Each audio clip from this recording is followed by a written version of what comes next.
Yeah, a big part of productivity really is the self-reflection piece. Power to Live More with Joe Dodds. Welcome to the Power to Live More podcast, all about productivity, organisation, well-being, energy and resilience.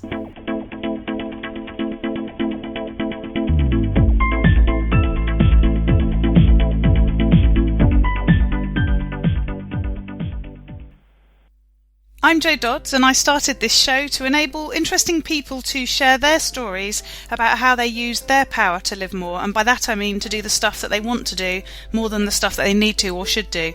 It's about creating a life for yourself where you have the energy, health and space to be happy and fulfilled, spending your time as you'd like, whether that be at work, home or somewhere else entirely. That's your choice. Hello. My name is Ellie Dodds and I'm co-presenter, and today Joe is interviewing Graham Allcott of Think Productive. Joe has wanted to get Graham onto the show for ages, having read his Productivity Ninja book years ago, and here he is. Graham is an entrepreneur, author, speaker and podcaster. His books include the global bestseller How to Be a Productivity Ninja, and most recently Work Fuel, the Productivity Ninja Guide to Nutrition, co-authored with Colette Hennigan. Graham is the founder of Think Productive, one of the world's leading providers of personal productivity training consultancy, with offices in the UK, USA, Canada, Australia and the Netherlands. With a mission to revolutionise stuffy time management courses, Think Productive, launched in April 2009, has earned rave reviews from the likes of British Airways, the Cabinet Office, eBay, the Bill and Melinda Gates Foundation, and Barclays Commercial Bank for its practical at-desk coaching approach. Back to the studio. Today I'm interviewing Graham Allcott, founder of Think Productive. So welcome Graham, great to have you with me. Hi, great to be here. I sort of revealed before we started that I am a bit of a super fan. I have bought your book, or two of your books, and very excited to be interviewing you. So great to have you here. So tell us a bit about thank you. What you do, who you are and where you do it. So we've already talked briefly before we started as to where you're situated currently. So Yeah. nothing on that. So I'm currently in my shed in Brighton, which is So cool. the affectionately named shed. It's a sort of smart garden office place, but I always call it the shed. But yeah, Brighton's where I live and where I do most of my work from, and where I do my writing from and all of that sort of thing. But my company is Think Productive, so we work across the UK and then also have offices in the US, Canada, Australia and Western Europe. So we're pretty global. And I guess what I do at the moment is I'm very focused on writing books and creating workshop content. And then we have a whole team of people around the world who deliver that content into companies. So we've worked with Google and eBay and Barclays and American Express and, just a whole list of big name companies, I guess, as well as working with, governments, local and national, and charities and all kinds of organizations. And really the vision and the kind of meat of what we do is about helping people to replace the stress of information overload with a much more creative and productive way of working that really leaves people with a lot of momentum and a lot of feelings of clarity and control. So we do workshops called things like getting your inbox to zero.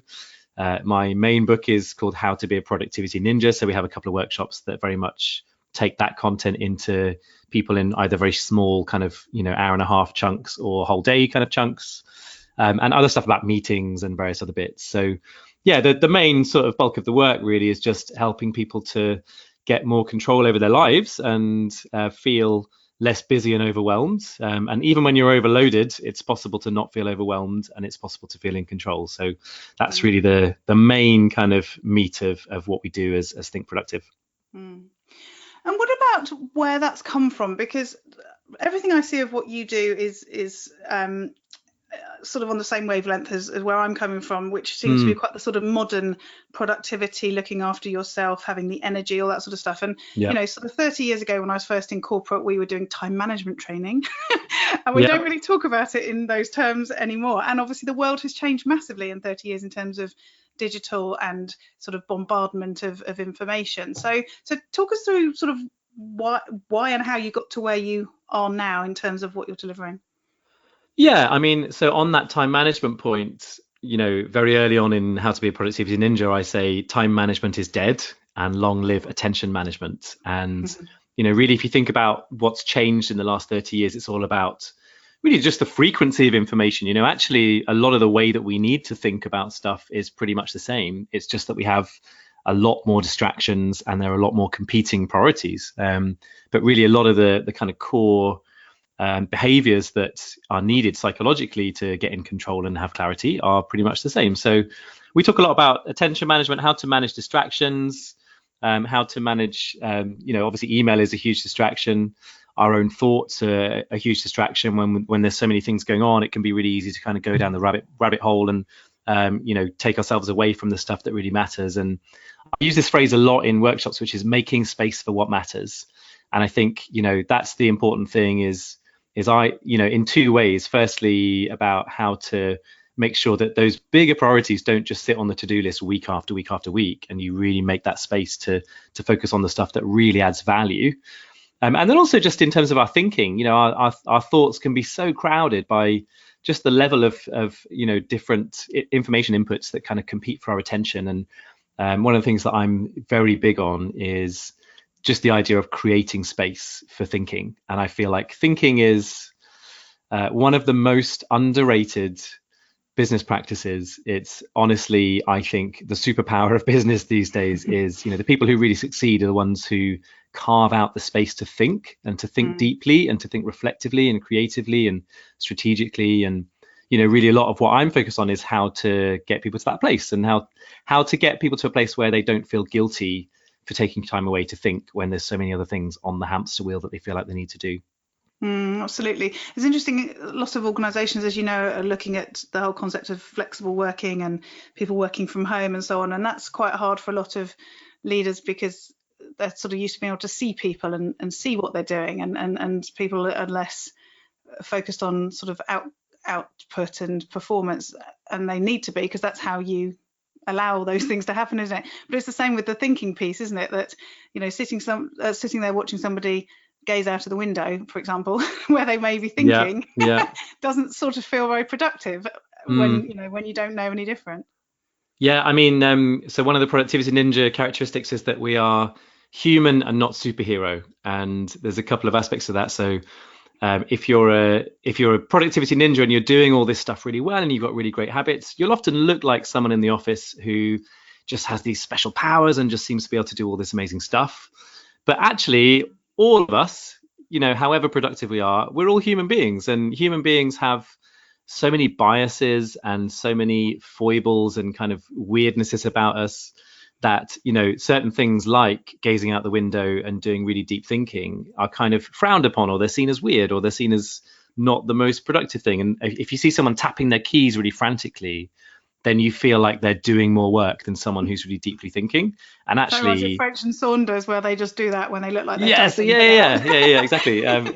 But you see that a lot, where it's like the kind of the behaviors where what people are really thinking, either consciously or subconsciously, is quick, better, look busy, are actually the opposite behaviors that you need to be really productive. And you were asking me before about how it all came about, and really the origin story of Think Productive is it's half deliberate and half accident.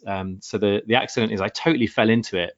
I had got really geeky around this stuff for myself and was working on myself a lot in terms of how I developed productivity habits, and kind of really recognizing a need within me to do that and to just feel less overwhelmed. And I had no intention of making a business out of it. It was more that I needed that to be able to survive in the other career that I had, which at the time was in leadership within charities.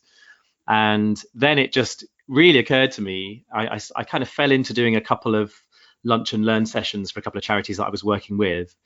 And people were just blown away by what I was telling them. And I was just so dumbfounded by the reaction, really, that it was just like, wow, everybody needs this. And then I started getting into corporates and into some government organizations and stuff, and the reaction was the same. And it was like, I thought I was the only person that didn't have this figured out, and actually it feels like everybody needs this right now. And so that was just over 10 years ago, and I'm still here and still loving what I do.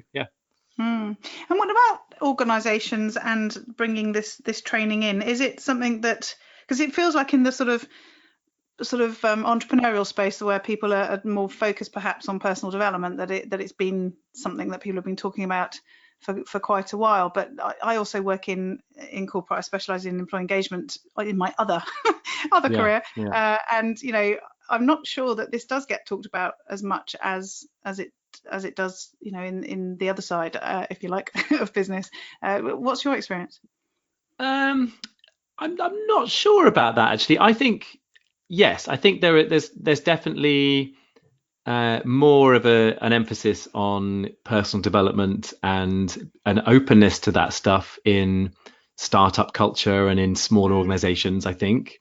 But I think often what happens in the larger corporates, I mean, either we have people who come to us from those organizations saying, hey, we've got a whole framework of stuff that we deliver to people, and one of those is, and usually they will use the dreaded words time management, right? And we have to go, well, it is time management, but it's really not time management. So like that's always like a slightly awkward conversation that we have to have, but people get it, once we start to explain it. So that happens. The other thing that happens a lot is, I think particularly over the last couple of years, we've seen this more, is people come to us and they say, hey, we've just done a staff survey and it turns out everyone's really stressed and feeling overwhelmed, and we're going to put in place a few things that we think will help, and yours is one of them, right? So they'll put in place some of our kind of stuff. They'll also put in place, typically some mindfulness stuff, some nutrition stuff, like a whole bunch of other things. But we kind of fall into that bracket too, where it's someone's waving the flag and saying help, and that's often the sort of conversation starter. And what's nice, is that usually once people see the value of it, then it kind of sticks and it becomes kind of part of their their regular sort of training cycle or their workshop cycle, and the word kind of spreads. So most of our business is repeat business these days, and we've got a lot of very loyal clients who love what we do, and then our aim obviously is, as we grow, is to turn every new client into one more of those repeat business clients. Mm-hmm. Yeah, I mean, it does fit quite well with the well-being sort of message in organizations, albeit different organizations have a different sort of perspective on what that looks like. And the more progressive ones are looking, as you said, at things like nutrition, although I always laugh when I say organizations who think they're going to do well-being and they give you free fruit every week and that's about all they manage. Perhaps less enlightened, but the bigger picture around nutrition is something that you've moved into, and you've recently published a book around. And I think there are certain productivity type people who are very sort of keen to talk about nutrition and energy as well, and then there's sort of other people who are less focused on that. You're so focused on it, you've written a book. So tell us a bit about that. So again, I could say this is another happy accident in many ways, but they are accidents, right? But they're also where weird things happen to you. And I think it's a bit like my attitude to the sort of you make your own luck thing, right? Which is like, yeah, you do make your own luck, but there's a skill to that too, which is just being open and like listening to those ideas and like recognizing sometimes where opportunity knocks the door quite softly. So what happened there was I actually had a period of just having very low energy myself.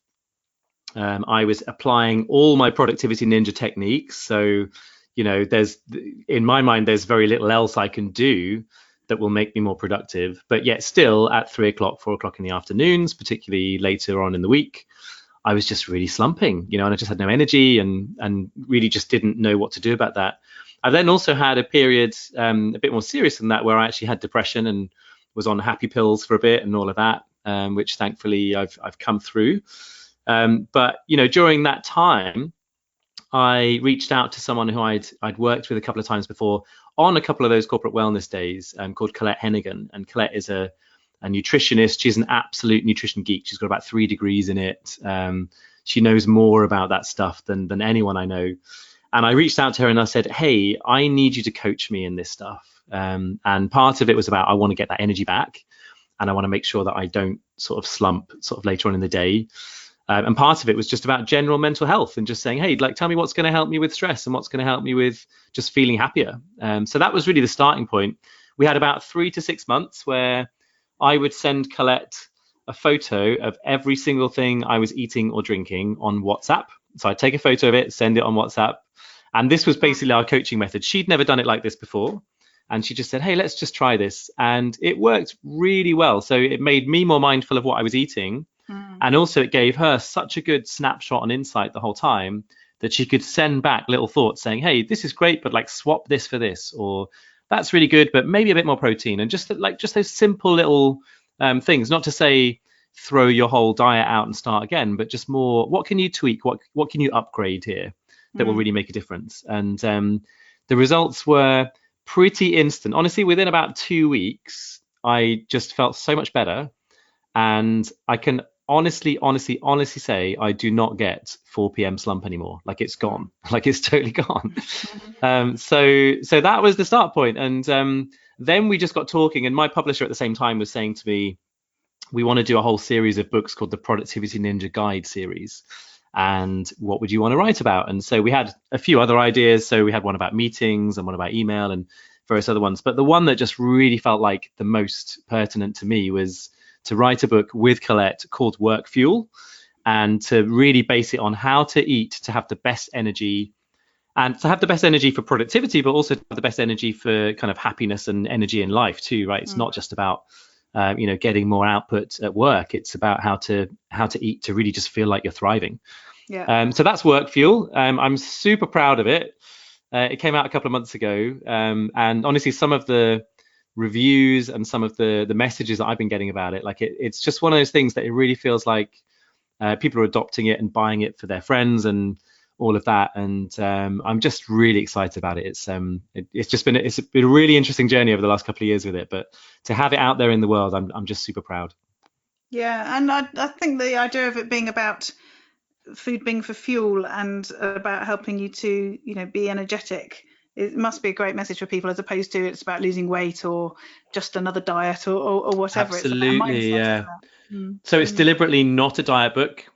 It's not a gain muscle book. It's none of those things. And I also think what we wanted to get away from was, I think there are very many diets out there that are quite extreme for one reason or another. So people talk about the ketosis diet, and people talk about fasting and sort of periods of fasting, and lots of that stuff has ulterior motives around putting on muscle mass, or like getting the best bikini body, and all these things that I think are just a little bit alienating.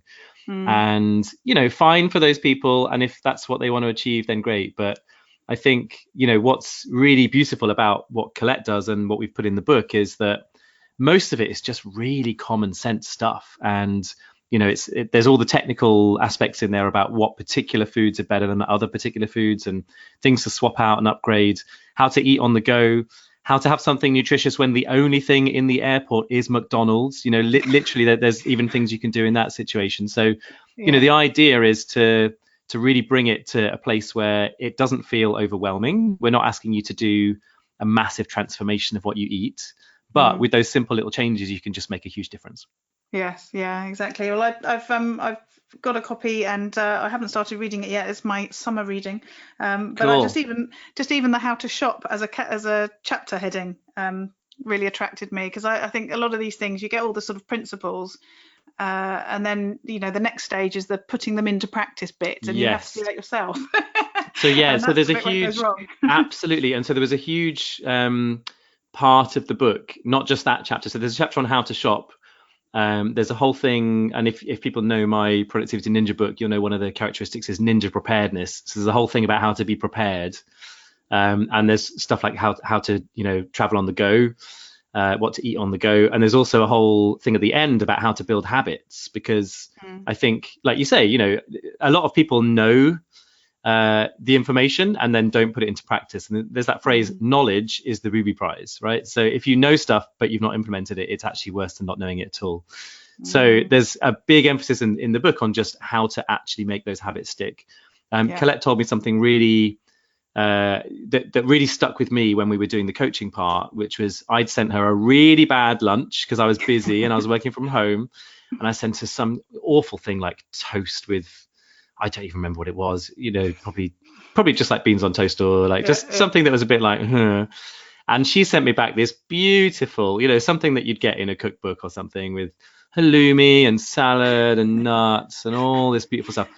And I sort of had my guard up and was being a bit grumpy about it. And I said, well, listen, I'm really busy. You know, I didn't have time. You know, and I was really in that sort of mindset with her. And she just sent me back this lovely thing that just said, Graham, you eat well when you have good stuff in your fridge. Yeah. And I was like, and I realized that it had taken her no longer to make that meal. Yes. And she was busy too, and she'd had a busy day. So there was really no excuse. But the thing that I was missing was the preparation and the idea that actually, if you just stock your fridge, and not only stocking your fridge, but you can stock your cupboards as well. So, you know, things like tinned chickpeas, tinned mackerel, these kind of things have huge nutritional value, and they'll keep in your cupboard for months, you know, packets of nuts, all this stuff. So it really is about just having that mindset around how to prepare for it, how to shop for it, how to plan it a little bit, and just like a tiny bit of planning actually just makes a huge difference to the whole week. Definitely. We were laughing at the weekend that I try not to buy things like crisps and stuff that's like really easy to pick out of the cupboard but isn't particularly good for you. And my husband and my daughter are always telling me there's no food in the house, but as you've just said, I have things like fish in the cupboard and nuts and things like that. But the trouble is I live next door to Granny, so my mum so they just go there. She's now had instructions to lock her stuff away, because if they can't find it at home, they just go next door.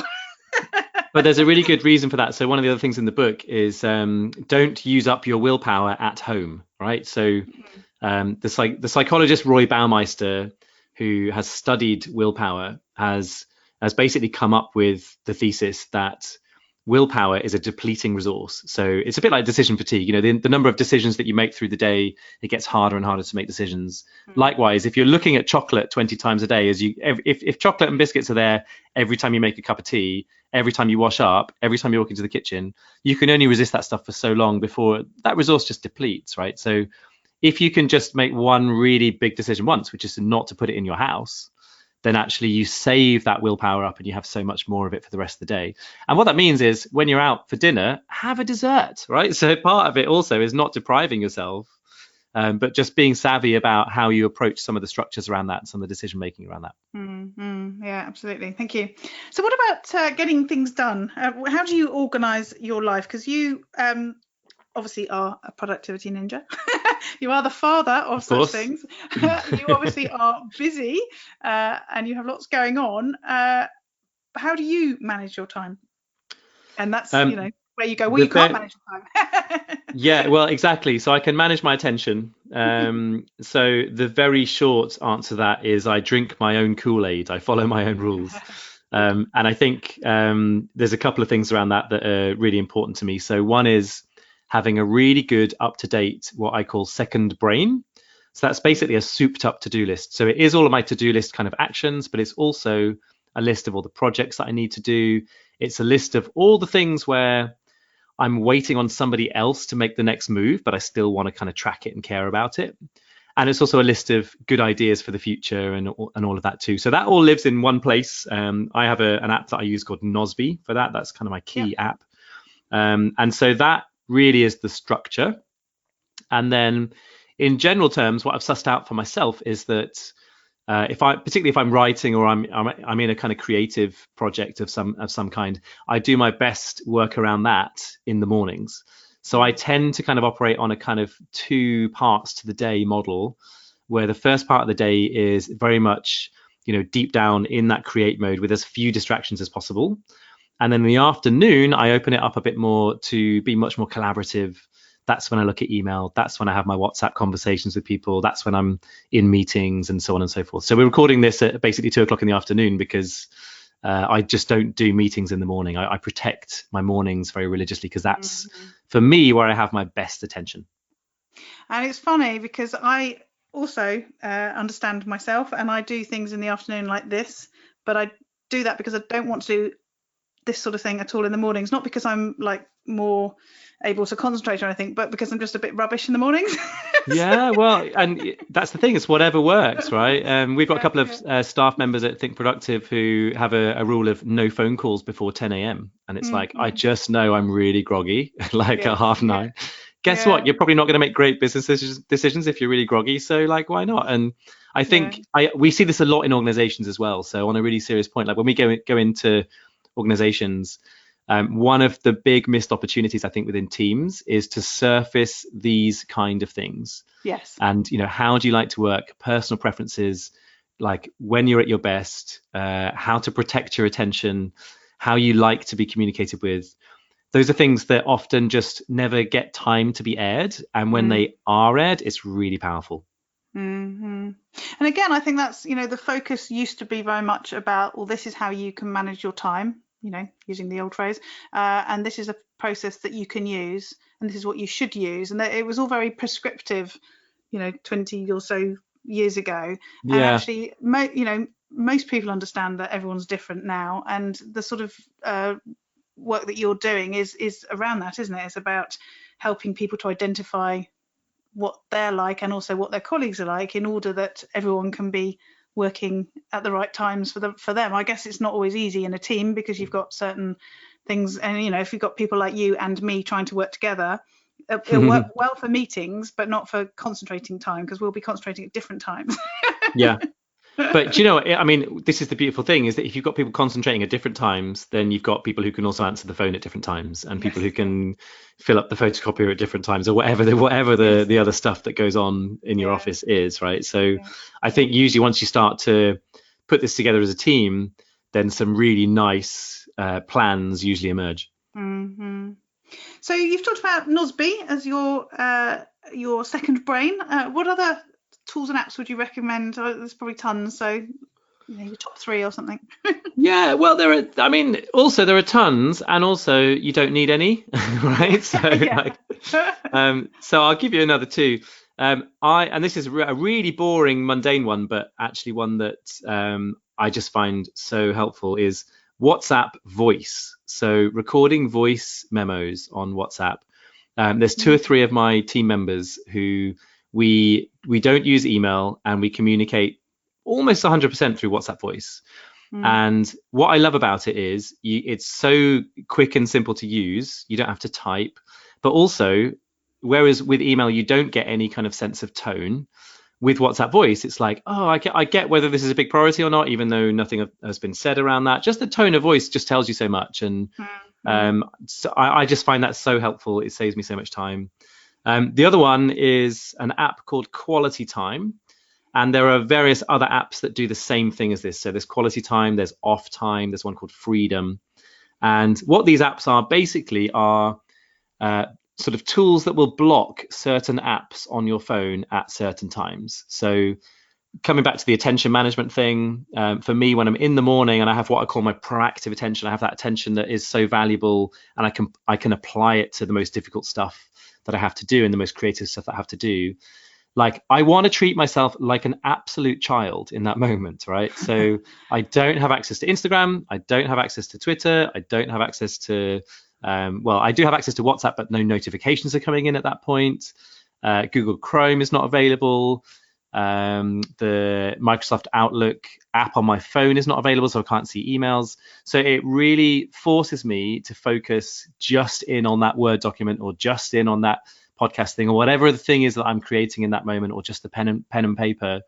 Because I think, when you really think about what's happening, there is that we're living in an attention crisis right now. And what's happening is the smartest minds in the world are employed to work out how to grab more and more of our attention to make us buy stuff. And that is the world that we're living in right now. I heard a lovely thing the other day, which was Gary Kasparov, the chess player, saying that when he grew up in the 1970s, all the smartest people in school and all the smartest people in Russian universities, they all wanted to be astronauts and go into space. And when he goes back into schools now, all the smartest people in schools, they want to work for Google and Facebook and drive ads at people's heads. And how sad is that basically, the smartest people are doing pointless work. So, knowing that's the game, and knowing that the smartest minds are against you, and not just one smart mind, but all of them, right? They're gonna win. So the only way to deal with that is to treat yourself like a child, take yourself out of that game for those periods of times. And Quality Time allows me to do that. So I have what's called scheduled breaks within there. So mine kicks in at 6 a.m., finishes at 1 p.m. And for that time, it's like living a little bit like a Buddhist monk. And that for me is the, biggest thing. Like if I look back at the end of a day and I know I've had a really good productive day, then one of the things that will always be true is that quality time was turned on my phone on that day. And the days where for some reason I don't turn it on, or I switched it off the other day and forgot to turn it on, it hasn't kicked in, I can often look back and go, I wasn't great today. And it's the absolute consistent factor. And it's interesting, it's so important to do that analysis as well in so many areas of our life, isn't it, to actually look at what's working and what isn't working and do more of what is and less of what isn't. For sure. Yeah a big part of productivity really is the self-reflection piece. One of the other things that I do a lot is so I have this thing called the weekly checklist, and the checklist is all the kind of nuts and bolts stuff, like look back in your calendar 2 weeks and see if there was any actions that you missed. Look ahead 3 weeks, what do I need to plan? Look project by project. So it's all those kind of really simple things. But the other really amazing thing about doing that checklist is it sort of puts you in reflection mode, and it puts you in the mode where you are your own boss. And so you look back and go, how was my performance? What happened? What went wrong? What went well? And it really forces you to answer those questions. So that's another thing that I'd really recommend for people to do, is have an hour and a half to 2 hours a week where you give yourself permission to not do any work or not do any doing. But what you're doing is some very, very heavy, very deep thinking and prioritization around everything you're doing. And what you'll find is that 1.5 to 2 hours, spending time just in deep thinking mode, it will save you so much time through the week. So never feel guilty about it. It saves you time. Yes. Yeah. So you mentioned cutting off some of those sort of social tools, and you did mention Twitter, but you've told me that you're taking a sabbatical from Twitter at the moment. Tell us more about that. Yeah. So I realized that about 3 weeks ago, Twitter was just making me miserable. And I was pining for the days when, because I was on Twitter very early. I think it was 2008, something like that. I was a fairly early adopter of Twitter, which I'm not usually. I'm actually quite a late adopter usually. But Twitter was this really wonderful, loving, interesting cocktail party when it first launched. And I think now it's an absolute cesspit of hate, right? That's what I've come to see Twitter as. And I realized that every time I go on there, I'm just reading awful news. I'm reading awful opinions. I'm reading actual, and I think this is a really serious point, actual racism and actual discrimination. And it's become kind of normalized. And yeah, you can report them, but Twitter should be doing a lot more to stop that stuff even being there. And I feel very strongly about that. And I got to a point where I was like, this is not serving me. This is not helping me. And also, I don't want to serve or help it. So I've just come off. So I've got a huge following on there. And I have a lot of people who the main way that I would communicate with them would be through Twitter. And of course, I'm going to miss some of those people if I don't, transfer that relationship over to email or Instagram or something else. But what I did is I just gave my assistant, I gave her my password. I just said, change it. And at some point I'll ask you and there'll be a very good reason why I need it back. But right now, I don't want to be there. And I've been off it for 2 or 3 weeks completely. And do you know what? I just feel better. And it was one of those things that I wouldn't have contemplated a while ago. I read Cal Newport, who I'm a big fan of, and I've had on my podcast before as well, who wrote a book called Deep Work a few years ago. His new book is called Digital Minimalism. And one of his exercises in the book is to basically take 30 days and just unsubscribe or remove yourself from everything. And then in 30 days, you work out what you miss. And I just took inspiration from that. And I thought, I'm just going to do that with Twitter and see what happens. And I think I'm about 3 weeks in now. And for about the first 4 days, I found myself going onto my phone in the afternoons and, sort of clicking Google Chrome to get into Twitter. Because I've never had the Twitter app on my phone. It's always been through Chrome. And like clicking Chrome and then being like, oh, it's not here anymore. And just getting that kind of like addiction, withdrawal symptom thing. And that's gone now. And I just feel way better for it. So, I think it's definitely something that's going to stick for a good while. Yeah, well, you called it a long sabbatical, and that was 3 weeks. So I thought, well, and but it's it easy might be for them. permanent. And there may be a time where I decide that there's a very good reason for me to go back. And right now, I doubt it. Yeah.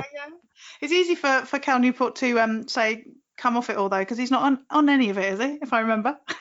Well, but this is an inspiration to me because I think, I think the main reason I've been on it for a long time is that you think, in order to be successful, for me to be successful, I want to get my books out to as many people as possible. Cal is not on Facebook, Twitter, Instagram, anything, and he sells a shed ton of books. So in a way, it's like part of it for me is I use him as a bit of an inspiration, because it's like, well, if he can do that, then so can I. Seth Godin's the same, right? So Seth Godin has, I think a few people have created like little Seth Godin tribute type accounts on Twitter and stuff, but he's not on any of them, and he answers his own emails, but he doesn't really connect with people otherwise.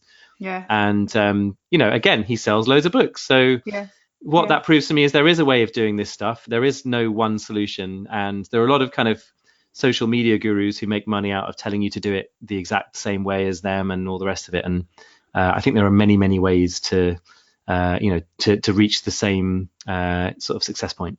Yeah, absolutely. And as you say, I mean, things have changed. I was the same. I was on Twitter early, and I was a social media specialist at one stage, and I just got so bored with it and fed up with it. And I was only thinking today, maybe I should do more in my Facebook group, and maybe I should swap all my what I'm doing things on my newsletter into my Facebook group. And I'm thinking, does anyone really want to know what I'm doing?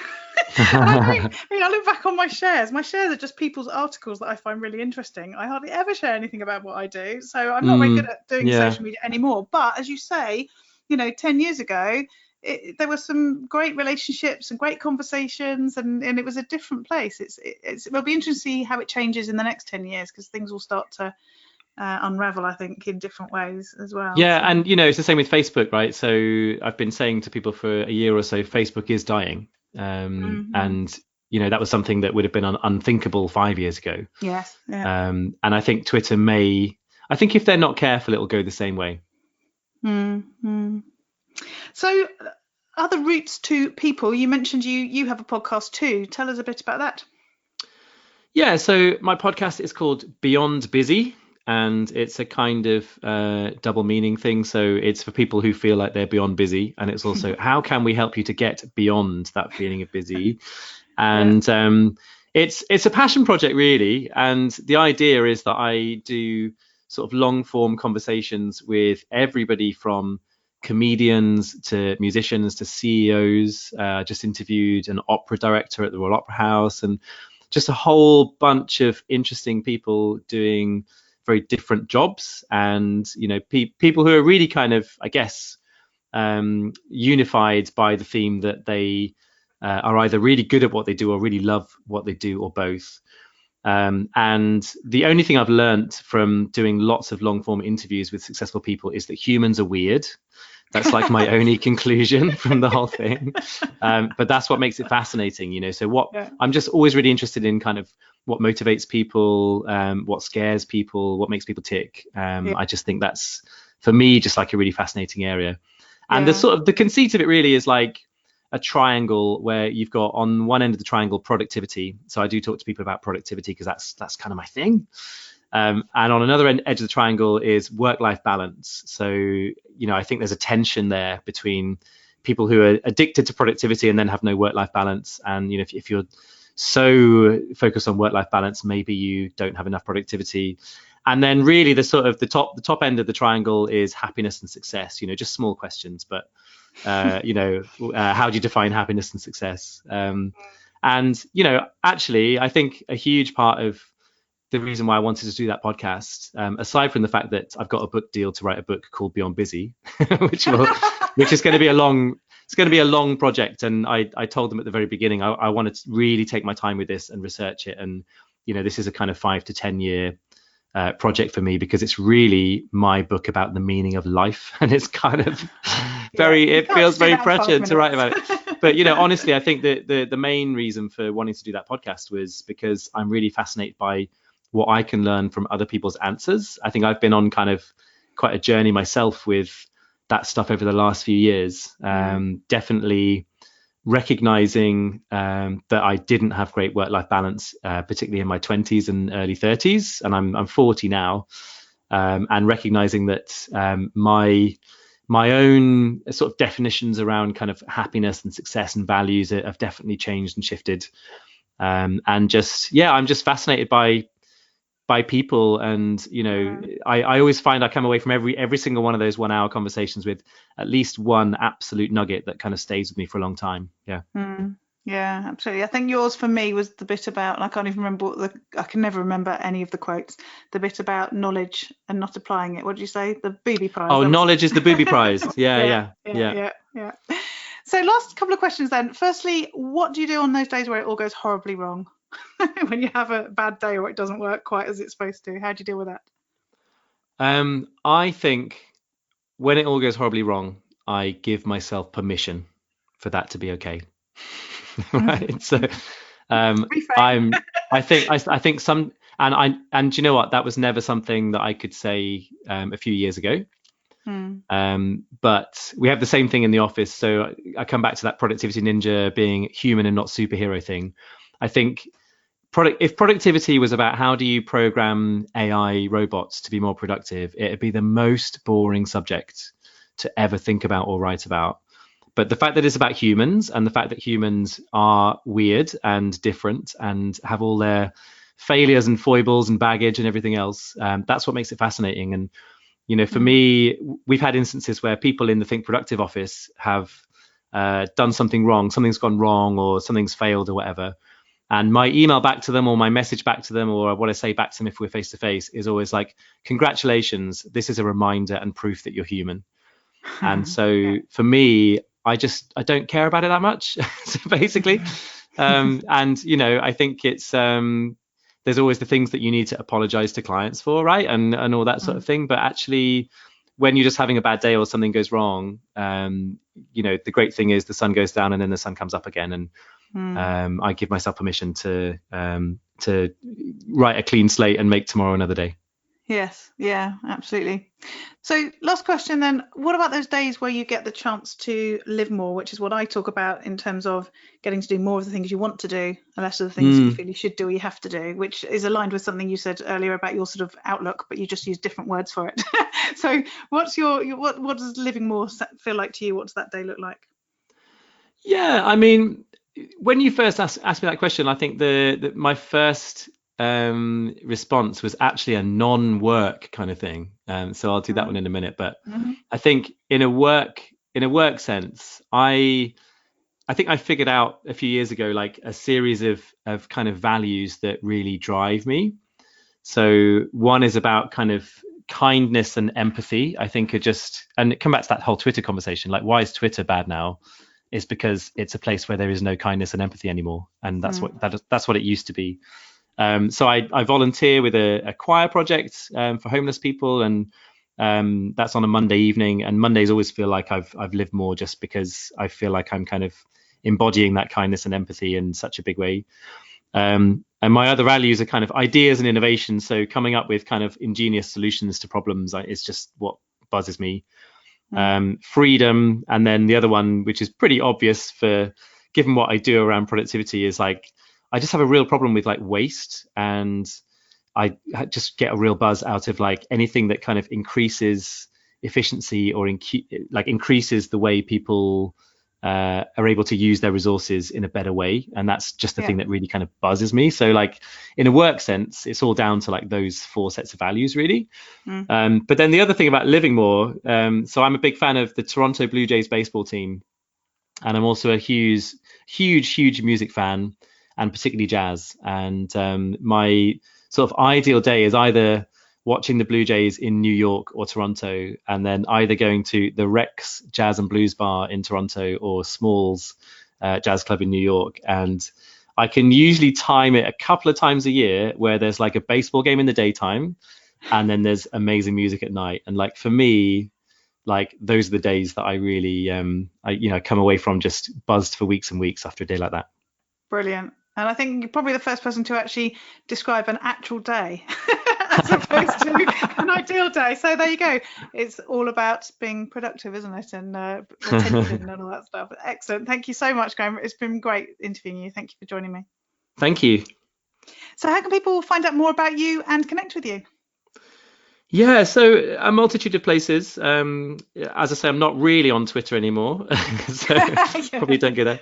But if you want to find me on Instagram, I'm just at Graham Allcott on Instagram. And then in terms of my work and finding out more about what we do, so my company is called Think Productive. We run workshops around the world. Just go to thinkproductive.com.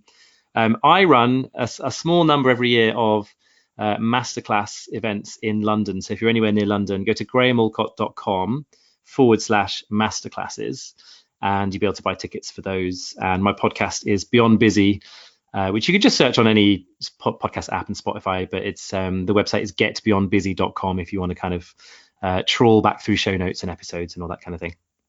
Lovely. Thank you. Thank you. Pleasure. All this information is available in the show notes, which you can find if you go to powertolivemore.com / in this case 117.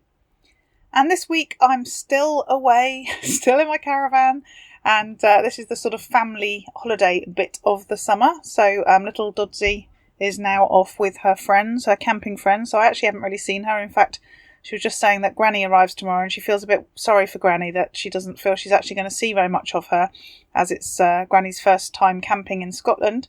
But Ellie's obviously too busy off with her friends, so Granny's apparently not going to see very much of her. But then that's a good thing, isn't it, that she's having such fun. So I just wanted to talk briefly about the membership site that I'm putting together that I've been alluding to on recent weeks, and the site is divided into 4 sections, which is community, accountability, learning and materials, and that spells calm. So the site is Power to Live More Calm. And I just wanted today to talk a bit about the C, the community bit, and just talk about why that's in there. So when I did the survey earlier in the year with coaches and consultants who work from home, one of the key issues that came up was that feeling of isolation, that working from home on your own is isolating, it can be lonely, there can be issues with motivation and focus because you're just on your own and you don't have sort of your colleagues around you motivating you or at least sort of, giving you that sort of impetus to get on and do the things that you need to do. So when I was looking at putting the membership site together, I knew that community was really key. So what I've done in Power to Live More Calm is to use Slack for the community aspect of it. So Slack is a social network that is used increasingly within organisations. It's a bit like Facebook, but it's not open to the general public. It's used within a group. So that might be in a workplace, or if you have a membership group or a community that you want to share information with and communicate with online, then Slack is an option that you can use. It's free for a lot of what you want to do, and then as you get bigger and you want to be able to access historical messages, then there is an option to pay. And it's becoming popular. I certainly have access to Slack through a number of organisations and groups that I work with, and I just find it really easy to chat to people using various apps, so whether that be on your phone or your iPad or on your computer, but also to share documents, to add various apps and other functionality into it so that you can share information very easily. So for example, in the Power to Live More Calm Slack group, I have a connection to the Using Your Power to Live More Facebook group that I have, and anything that I share there gets shared into a particular channel in Slack as well. So for those people within the membership community, if I share anything that might be useful, it automatically goes into Slack in a particular channel so that people can keep up to speed with those sorts of articles and the content that I'm sharing there. You can send private messages to anybody that's on the community. You can also set up groups within that community to share conversations and information with specific people rather than everybody. And also, as I said, you can upload documents, files, images, and that sort of thing as well. And the other way that I'm using the Slack community is in the courses that I have on the site. There are certain times when I ask you to give feedback, to share what you're doing as a result of the action that you're taking through the learning on the course. And there's a direct link from that question that takes you into Slack so that you can add that information into the community and people can see that. For example, one of the courses is about starting to simplify your life, and one of the sections within that is about defining your purpose. And within that, it asks you to do some work around defining your purpose. And then once you've done that, it says come over to the community and share that with everyone else and let them know what your purpose is, and you can see what other people have also put in as well. And you click on that link and it automatically takes you into Slack to that question, to the thread around that particular question, so you can see what everyone else has written as well as add your own contribution to that. So there's quite a lot of integration within the membership site to enable that community building and that communication with the other members of the community. So just wanted to give you a bit of an overview of that, and in future weeks I'm going to talk about the other 3 sections, the accountability, the learning and the materials section, so that you can find out a bit more about what's happening in Power to Live More Calm. If you're interested in finding out more and having a chat with me about potentially joining them, please do drop me a line at joe@joedodds.com and we can set up a call. Again, the notes for this week's show are at powertolivemore.com/117, and we look forward to speaking to you next week. Use your power to live more.